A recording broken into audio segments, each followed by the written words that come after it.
Hi, I'm the Naked FireFly. Welcome to my channel. I've just woken up.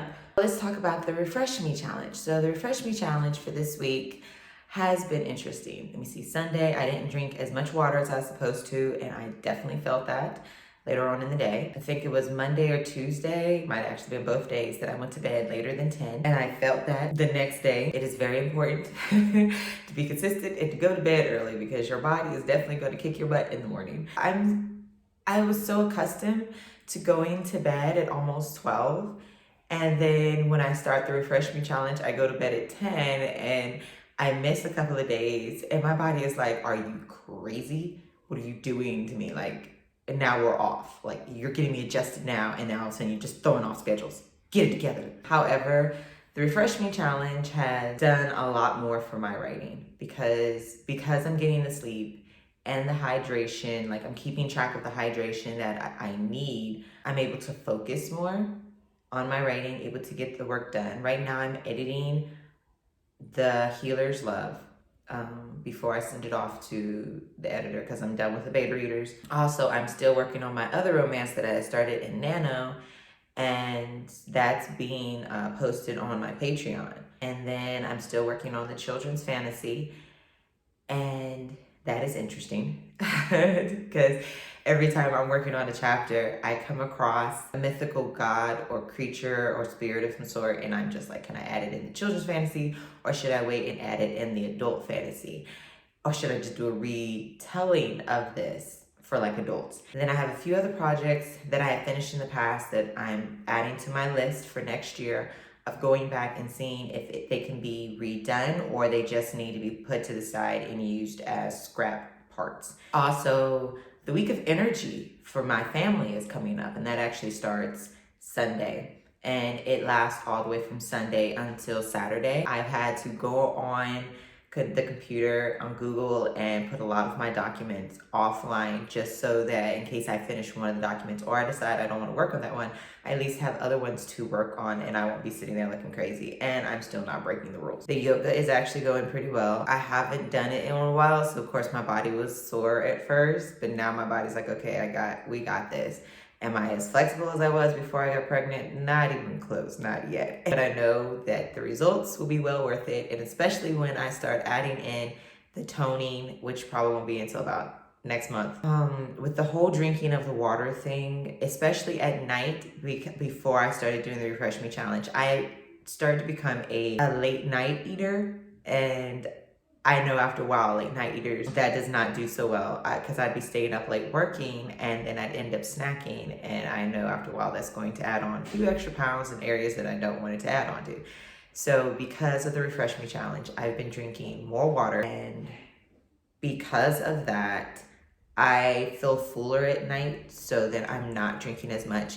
And if I feel like I need something sweet or some sort of taste on my tongue, I'll make a tea or I'll make some turmeric milk just to give me a sweetness or a kick on my tongue so I don't feel like, that I've deprived myself of something. And the turmeric milk I usually make with coconut milk, so to me that's like, it's filling, but it won't throw me off of what I'm trying to do. This week has also been interesting because hubby has not been here. He had to fly back home for family passing. So I've basically been holding down the fort for the entire week. And now he's coming home, and I am overly excited because the Naked FireFly is handing her children off to their loving father, and she's disappearing. Either in the house, or she's either going to disappear from the house. She is not quite decided yet. If she disappears from the house, she'll probably go to the library where it's safer. I haven't gone to any of the local cafes around here, so I don't know if it's safe to disappear to those. I know back at home, there were a few cafes where you had to pay, or you had to buy something before they let you sit. And then there was one particular cafe that I went to, and they kind of just were like, hey, how you doing? They were real friendly. People would come in there, and it wasn't a requirement to buy anything, but you kind of felt like you needed to. But they didn't make it a requirement. It was just a safe place to come and meet people and do work, or have little small play dates. I even saw some people have little small play dates. So it was a nice area, and the atmosphere was different. It didn't feel like other cafes where it was like, you can't work in here unless you buy, and you didn't feel like you were, I don't know, competing with other people to work. But then again, I'm a person that does not like to really work where there's other people around if they're in my vicinity. So like I can go to the library and go to a table way in the back of the library and not be distracted because there's nobody else around. But if I see other people in the area and I do not know them, I will not work. I will literally work on other things or go perusing through the shelves looking for another book, and I'm just like, this is not productive. So I want to stay at home and disappear into my office, but at the same time, it's like, if you're a mom or you're a dad and you have children, you know that it's like children know you're doing something other than paying attention to them or doing anything for them. So they'll come looking for you. Even if the other parent is sitting right there, they will literally come looking for you, especially a mom. There's like, oh yeah, I see dad, but I need mom for this mission. And it's like, he can give you water, he can give you food, love, you don't need me. I'm tempted to lock my door, but I also know I have an 8-month-old, so quite not there yet. Got to give her a few more months. Then I have permission to lock the door because they can literally just take care of themselves for like a couple of hours. I have also learned something else about myself during this whole Refresh Me challenge.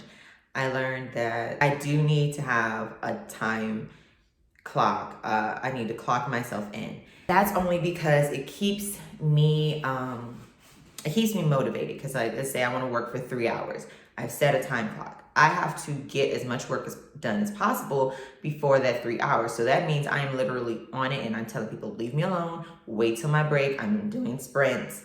And when I get on my little 5-10 minute break, then I will help you. Unless it's an emergency, you do not need me. So it helps me set boundaries for myself as well, because at one time I did have boundaries and somewhere along the line, I kind of lost my boundaries. I also learned about myself that even though I am a pantser, because of my schedule, homeschooling and just being a mom and a wife overall, that I do need to at least have something written down on paper. It does not have to be a full blown out plotting, planning thing, with character bios and all the other stuff. I don't need all that because I usually can visualize and see and feel my characters.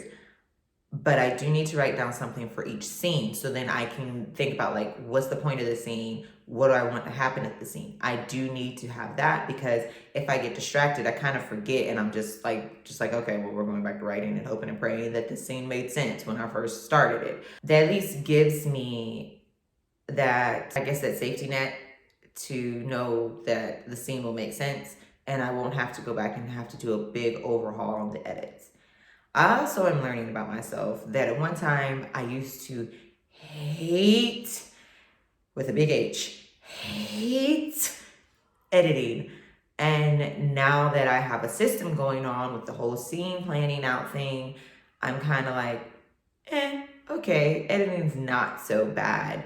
My grammar is not perfect, and that's fine. I'm learning that I catch little grammar things, like grammar mistakes here and there, and then I have, other people who are willing to help me catch those grammar mistakes. So I'm not too bent out of shape about that anymore, because I used to hate giving my stuff to others because I'm like, my grammar is terrible. They're gonna be looking at me like, you're a writer? Yeah, okay. But I'm learning that all writers kind of have that issue. Like, it might not necessarily be grammar, it might be, setting or description or something. So everybody has that flaw, and I don't have to be bent out of shape about it. I'm also learning that even though I'm a morning writer, it's okay to edit and maybe rewrite a few scenes at night. I'm not at my top percentage at night. So the later it gets, I kind of have to catch myself. I have to be like, okay, I need to go ahead and finish this editing or this scene, or if not, then just leave it undone. I've also learned that I need to find a walking path, because at home I walked early in the morning before I did any work, and that was so rejuvenating. Like, I got my brain going, and sometimes I'd be listening to podcasts while I was on my walk. I haven't found a walking path yet. I know they said there's one behind my house. I've seen it from the window. I gotta figure out how to get over there. I don't know how to get over there yet. I might just have to follow people early in the morning one day. Be a stalker for a day. I got more thoughts going through my head and my brain was able to clear. I know some people do morning pages. I've tried to do the morning pages. It didn't work for me. I definitely need to walk and be out in nature, even though right now it's kind of cold and snowing. I might slip on a patch of ice, but that's neither here nor there. I also have a project I am working on. It's not writing like an actual writing project, but it's programming related. I haven't programmed in a bit, and an idea came to my head, so I said I was going to work on that as well. Of course, I'm gonna have to wait till after the week of energy, so I'll probably plan it out, but I probably won't actually do any work on it until like the following week or either the beginning of January. And hopefully it will be out and about and working by the time I'm done with it. And that is about it so far. I know next week I will not have a video out per se, not until that following Sunday. Then I'll have the whole video out for the week of energy, like every day, just waking up and just looking like, blah, what is she doing without the internet? How is she surviving? Welcome to my channel. If this is your first time here, don't forget to hit the like button. Also subscribe if you haven't already. Follow me on Twitter, Instagram, Facebook, and my Patreon page. Peace and love.